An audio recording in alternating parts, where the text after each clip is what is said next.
ہمیں جوائن کیا ہے. مایناز قانون دان ہیں, سینئر وکیل ہیں. شیخ صاحب بہت شکریہ آپ کا. شیخ صاحب یہیں سے آغاز کر لیتے ہیں کہ یہ جو خط لکھا گیا ہے جسٹس منصور علی شاہ صاحب کی جانب سے کہ یہ جو پریکٹس اینڈ پروسیجر کمیٹی ہے یہ نئی کیوں تشکیل دی گئی ہے, یہ وضاحت دی جائے. جسٹس منیب اختر کو کیوں علیحدہ کیا گیا ہے. اب جب یہ ترمیمی آرڈیننس آ گیا پریکٹس اینڈ پروسیجر میں, اس کے بعد آپ سمجھتے ہیں کہ اس کے لیے کوئی اجلاس ہونا ضروری تھا, نئی کمیٹی کی تشکیل کے لیے مشاورت ضروری تھی, یا یہ کلیتاً اختیار جو تھا وہ چیف جسٹس کا تھا اور انہوں نے اس کو پریکٹس کیا؟ بہت شکریہ آپ کا اور ارشاد عارف صاحب کا. آپ نے مجھے اپنے شو میں آج کے بہت تاریخی دن کے موقع پہ لیا. میری دانش میں یہ جو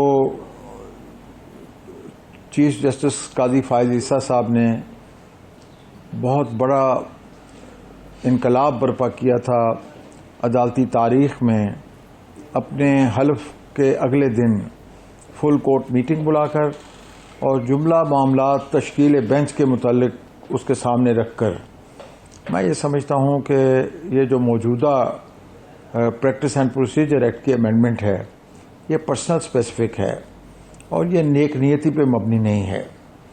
اس لیے کہ اس میں ایک شخص کو ٹارگٹ کر کے آنریبل جسٹس منیب اختر کو کمیٹی سے باہر کرنے کے لیے یہ ترمیم جو ہے وہ کی گئی ہے.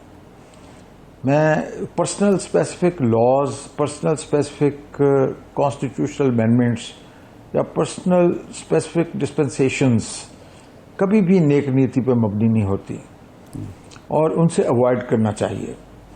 اب قاضی محترم چیف جسٹس قاضی فائز عیسیٰ صاحب کا یہ استحقاق کہ انہوں نے ایک کمروں کے اندر بند عدالت کو ایک کھلی عدالت بنا دیا, لائیو سٹریمنگ کے ذریعے ساری کارروائی کو پوری قومی شہریوں اور بین الاقوامی پبلک کے سامنے اس کو کھول دیا. یہ ایک بہت بڑا اعزاز تھا اور یہ اعزاز ان کے حصے میں باقی رہنا چاہیے تھا. حکومت کو اس بارے میں ترمیم نہیں کرنا چاہیے تھی, امینڈنگ آرڈیننس جاری نہیں کرنا چاہیے تھا. اور اگر انہوں نے امینڈنگ آرڈیننس جاری کیا تھا تو اس کے اوپر اتنی عجلت سے عمل درآمد نہیں ہونا چاہیے تھا. یہ میں عزت مآب چیف جسٹس قاضی فائز عیسیٰ صاحب کے اپنے ان کارہائے نمایاں کے لیے میں کہہ رہا ہوں جو انہوں نے بطور چیف جسٹس کے انجام دیے ہیں.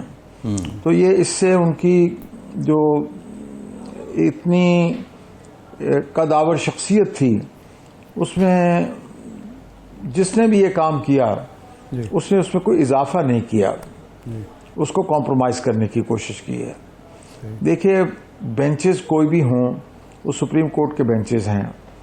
بینچز قاضی جناب منیب اختر صاحب اور منصور علی شاہ صاحب جو بینچ تشکیل دیتے تھے, اسی طرح کے بینچ تو آپ کو یاد ہے قاضی فائز عیسیٰ صاحب اور منصور علی شاہ صاحب تشکیل دیتے تھے.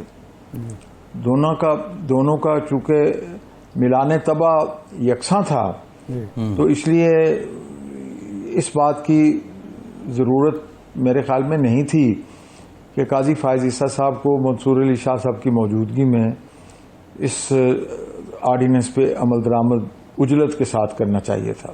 جی اس لیے کہ یہ آپ زندگی میں once in a lifetime you come the chief justice of supreme court, اور یہ ایک بہت بلند پایا سپریم کورٹ ہے.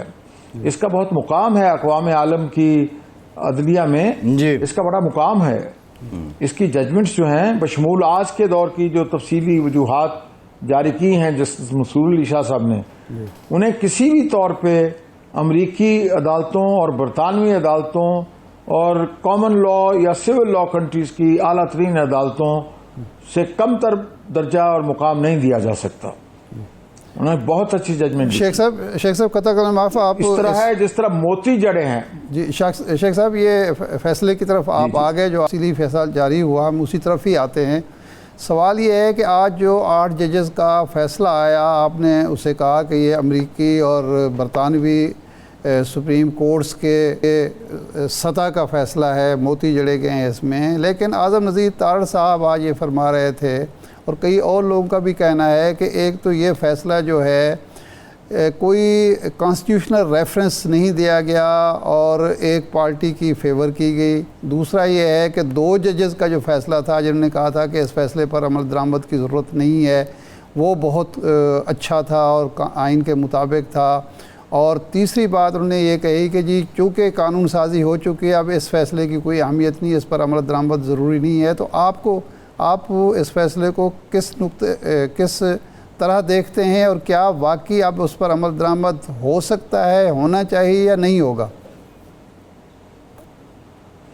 بہت شکریہ شاد عرب صاحب. بات یہ ہے جناب اعظم نذیر طارر صاحب ہمارے قائد ہیں، آسما جہانگیر گروپ کے قائد ہیں، پاکستان کے وزیر قانون ہیں.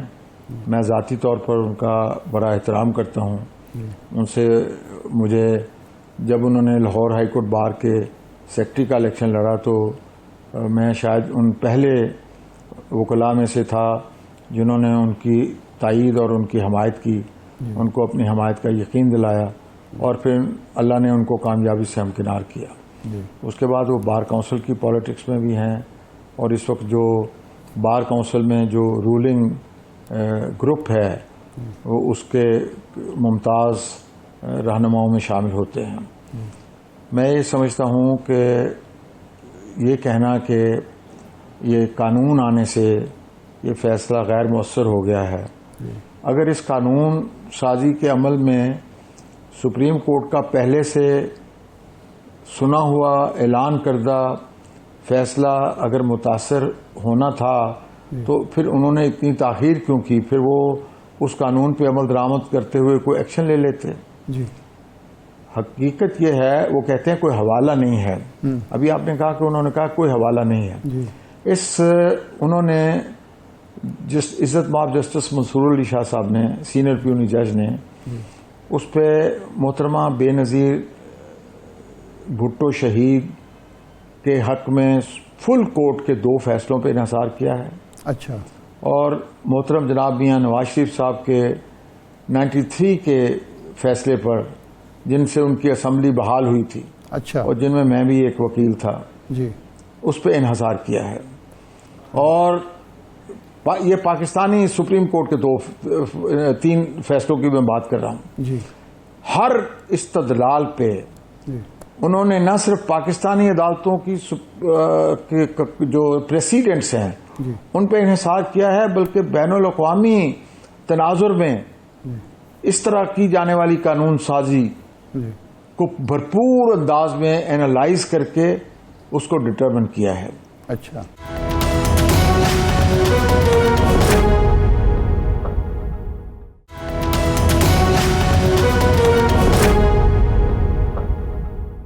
آج کا جو فیصلہ ہے اس کو کسی بھی جو بعد میں، دیکھیے میری بات سنیں، سپریم کورٹ کے پاس یہ اختیار، پارلیمنٹ کے پاس یہ اختیار ہے کہ وہ کسی سپریم کورٹ کے فیصلے کو کل عدم قرار دے سکتی ہے. جی. اس کو کہتے ہیں legislative annulment of a judicial decision. اچھا.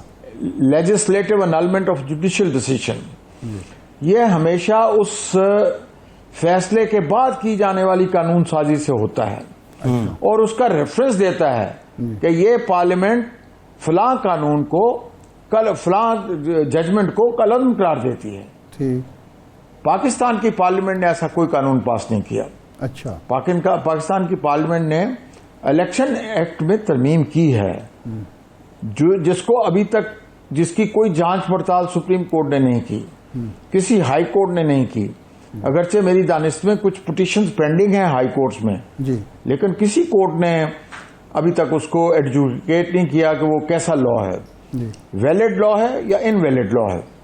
ایک بات بڑی حتمی ہے کہ وہ قانون جو ہے وہ مؤثر با ماضی نہیں ہے. وہ ماضی کے کیے گئے فیصلوں کو کلعدم نہیں قرار دیتا. اس میں اس جو سنی اتحاد کونسل یا پی ٹی آئی کا جو مقدمہ ہے اس کا کوئی حوالہ نہیں دیا گیا کہ وہ جو ہے notwithstanding this judgement یہ قانون ہوگا.